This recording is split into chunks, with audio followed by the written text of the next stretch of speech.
Okay, so this is a horse that has a bump right here on the front part of the maxilla. This is not an uncommon thing to find in young horses, and it's really easy to misdiagnose because people tend to think that it's caused by trauma. But anytime there's swelling right here, that's pretty acute. It can come on within a day or two. Until proven otherwise, it's almost always a tooth. It's not that trauma is impossible. It's just that that's the less likely of the two scenarios. And so whenever you see that right now, this horse just came in and we're assuming that it's a tooth, we're going to do a really good oral exam with it. But we need to take some radiographs to see what's going on. So we'll show you guys how we do that. Okay, so the first thing when you're taking dental x-rays is it's a cardinal sin to not put a block in the mouth. Always put something in the mouth to separate the teeth. That's one of the most basic and important principles. I like to use this halter here, and we can kind of offset it and play with it to get the best position, to get the view that we want. So we're going to put the plate right on the bump. And then we're going to take a little bit of an oblique view. So you always want the plate as close to the lesion as you can get it. And then we're going to take a lateral oblique, okay? And then the other thing that's very important is horses, just like they have 4 feet, well, they have 2 sets of dentition, one on each side. If you're unsure if something is really abnormal or not, always compare it to the other side. So you have a frame of reference all the time, and it's easy to forget about that. So we're actually going to take a picture of the other side, and then we'll show you both a similar thing. You might just flip that handle forward.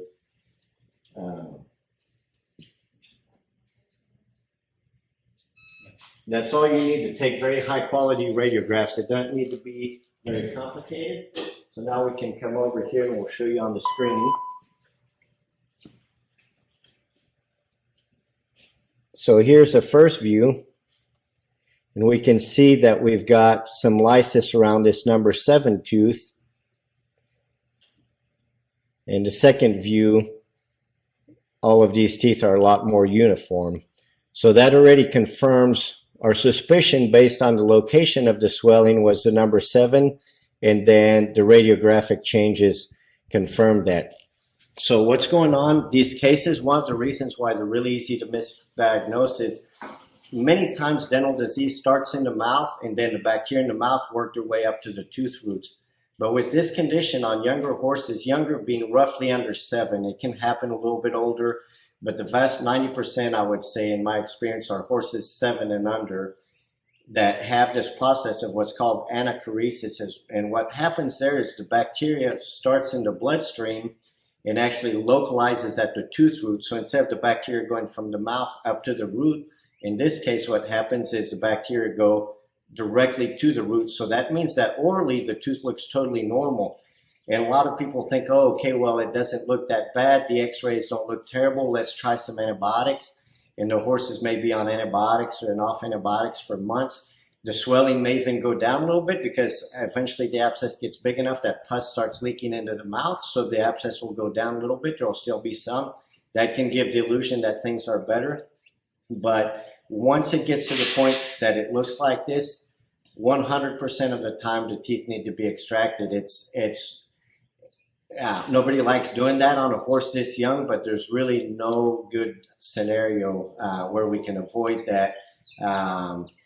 If you catch it the very first day, you can try a little bit of antibiotics and you might get lucky, but 99% of the time that's just not going to work, and it's postponing the inevitable. So the sooner we get the tooth out, the faster they can recover and the better they can do so. The process is anachoresis, and just be really on the lookout for that on young horses, especially on the premolars. It can happen on the molars, but typically it's the 6, 7, 8 that have it the most commonly.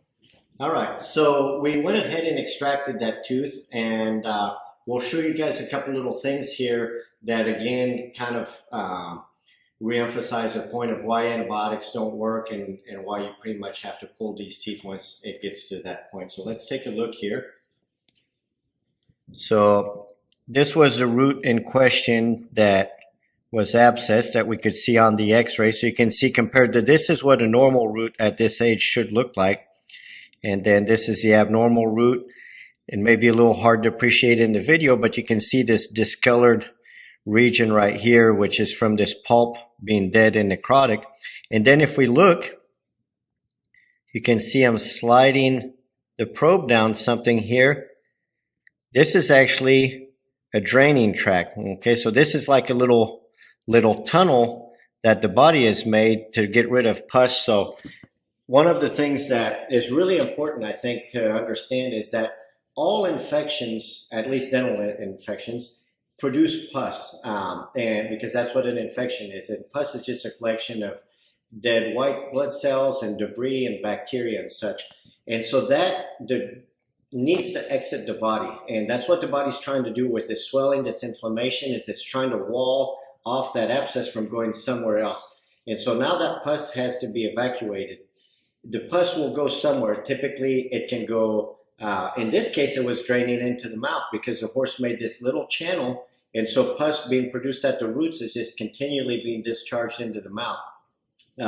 Which is why it can be misleading to think that, oh, my horse is doing fine, the abscess must not be that bad. The abscess is often bad, but you don't see it because the pus is just being swallowed every day. The ones where people tend to notice more is when the pus finds a path of least resistance, which can be outside the jaw. It could be outside the jaw on the bottom, outside on top. It could be into the sinuses. It could be into the nasal passage. And so in those cases, it becomes apparent that there's a bigger issue. But in a case like this, it's just draining into the mouth, and you can see that there's no amount of antibiotics that are going to take away this essentially dead, infected foreign body. So again, the process is anachrosis, and hopefully you guys are enjoying these videos. We have a new website at moredvmeducation.com, and that's geared towards horse owners, veterinarians, dental technicians, just trying to share some of the knowledge. We have a lot of exciting classes coming up for owners as well as vets. And so if you guys are enjoying these, please follow us and go check out the website.